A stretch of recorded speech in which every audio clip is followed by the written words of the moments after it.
என்ன மக்களே, ஹாப்பி போல. நம்மளோட தொல்லை இல்லாம நிம்மதியா இருக்க போறீங்க போல. மறக்க மாட்டீங்க போல நம்மள.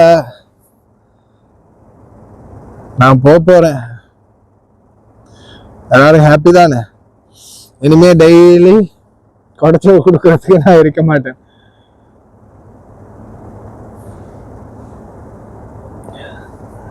எல்லாரும் நல்ல நிம்மதியா இருங்க.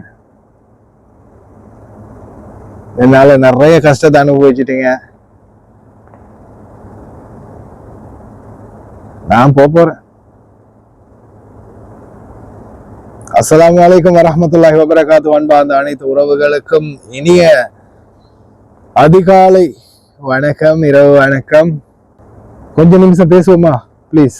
ஒரு 2-3 நிமிஷம். நிறைய வீடியோ, நிறைய லென்த் இல்லை, ஒரு 2-3 நிமிஷம் பேசிக்கலாம். அன்பார்ந்த உறவுகளே, கடைசி நேரத்துல நிக்கிறோம். விடிகிற பொழுது, விடிஞ்சுக்கிட்டு இருக்கிற பொழுது 10:53. அதாவது இன்னும் சாதாரண நினைக்கிறேன், கொஞ்சம் நேரம் இருக்குது. 1 hour இருக்குது சரியா. நான் இருக்கிறேன் சரியா 10:53. அதாவது உறவுகளே, 2025 நம்மளுக்கு மறக்க முடியாத ஒரு நாள். 2004, 2019 அடுத்ததா வந்தது நம்மளுக்கு 2025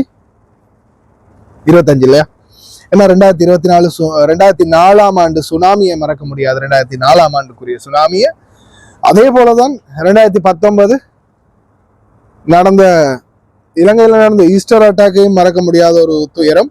அதே போல கொரோனா 2020 வரும்போது கொரோனாவுடைய பிடி, அந்த எல்லாத்தையுமே கடந்து கடைசியா நாம 2025 வரைக்கும் ஒரு அளவுக்கு இலங்கையை பொறுத்தவரை, இலங்கை மிச்சமும் மோசமாக இருந்த சூழல்ல அன்றைய அரசாங்கம் வந்த பிறகு ஏதோ ஒரு மாதிரியா ரீகண்டினியூ ஆகி நாடு ஒரு நிலைமைக்கு எழும்பி வரும்போது மறுபடியும் ஒரு அடி வெள்ளம்.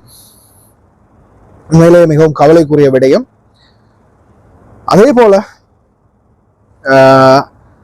2025 முடிஞ்சு 2026 ஸ்டார்ட் ஆக போகுது. உங்களுடைய நிலைமை என்ன?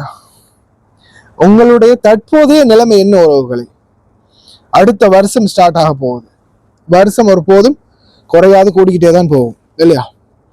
இந்த வருஷம் போனா அடுத்த வருஷம், அதுக்கு அடுத்த வருஷம், அடுத்த வருஷம், வருஷம் காலம் கடந்துகிட்டே போகும். காலம் கடக்க கடக்க கடக்க நாளைக்கு பலருடைய நினைவு நாள், பலருடைய பிறந்த நாள், பலருடைய வியாபாரத்துல வெற்றி அடைஞ்ச நாள், பலருடைய வியாபாரத்துல தோல்வி அடைஞ்ச நாள், வாழ்க்கையில வென்ற நாள், வாழ்க்கையில தோத்த நாள், திருமணம் முடிச்ச நாள், திருமணத்தை விட்டு பிரிஞ்ச நாள், புள்ள பிறந்த நாள், புள்ள இறந்த நாள். நாம அடுத்தது என்னன்றது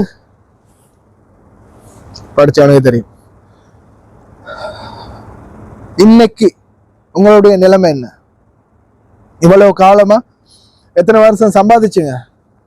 இத்தனை வருஷம் சம்பாதிச்சிங்க. அரபு நாட்டுல இருக்கிறீங்க, அயல் நாடுகள்ல இருக்கிறீங்க, யூரோப்பிய நாடுகள்ல இருக்கிறீங்க, ஐரோப்பிய நாடுகள்ல இருக்கிறீங்க, மேற்கத்திய நாடுகள், ஒவ்வொரு நாடுகள்ல இருக்கிறீங்க. என்ன சம்பாதிச்சிங்க? எவ்வளவு மிச்சம் பிடிச்சிங்க? என்ன உங்களுக்குன்னு ஏதாவது சேர்த்து வச்சிங்களா? ஏன்னா நிறைய பேர் இந்த வருஷத்தோட வா கம்ப்ளீட் அப்படின்னு நினைப்போம். ஆனா அடுத்த வருஷம் ரீகண்டினியூ ஆகிட்டே இருக்கும், ரீகால் ஆகிட்டே இருக்கும். இந்த முடிவில்லாத பயணத்துக்கு நாம நிச்சயமா முயற்சி செஞ்சாதான் முடிவு கட்ட முடியும். அதற்கு எப்பவுமே நீங்க தான் தயாராக இருக்கணும். முக்கியமா நீங்க உங்களுக்கான ஒன்றை நீங்களா தேடி வச்சுக்கொண்டா மட்டுமே தான் முடியும். உங்களுக்கான பணம், உங்களுக்கான ஒரு சேவிங்ஸ், உங்களுக்கான ஒரு சேமிப்பு. இந்த வருடம் ஸ்டார்ட் ஆகுது, அடுத்த வருடம் இறுதி ஆகும் போது எனக்குன்னு எதையாவது நான் கொஞ்சமா சரி சேர்த்துட்டு பிள்ளைவட்டிங்களோட சரி, இல்லை நாட்டிலேயே சரி, நான் போய் தனிமையிலேயே சரி, எப்படியோ என்னுடைய காலத்தை கடத்திடணும், ஸோ அந்த நாட்டுக்கு போயிடணும், நல்லபடியா இருக்கணும் அப்படின்னு நீங்கள் நினைங்க. நானும் உங்களுக்காக பிரார்த்தனை பண்றேன். எல்லாருக்கும் எல்லாம் வல்ல இறைவன் இந்த ஆரம்பிக்க போகும் புது வருடத்தை நல்ல சிறப்பான பரக்கத்தான எல்லா விதத்திலையுமே அவங்களுக்கு சாதகமான, சாத்தியமான, இன்னும் தொழில்ல அதிகமான பரக்கத்தையும், இன்னும் அதிகமான செல்வாக்கையும், இன்னும் அதிகமான பக்க பலத்தையும் உங்களுடைய உடல் ஆரோக்கியத்தையும் மேம்படுத்தி தருவானாக. இன்ஷா அல்லாஹ். ரொம்ப கவனமா இருங்க அனைவரும். பிறகு இந்த வருஷத்துலயாவது எல்லாருடைய வாழ்க்கையிலையும் நிறைய மாற்றங்கள் வரட்டும். இறைவன் அதற்கு அருள் புரியட்டும். Happy new year. நான் போகல, இங்கே தான். நாளைக்கு மார்னிங் நியூஸ்ல சந்திப்போம்.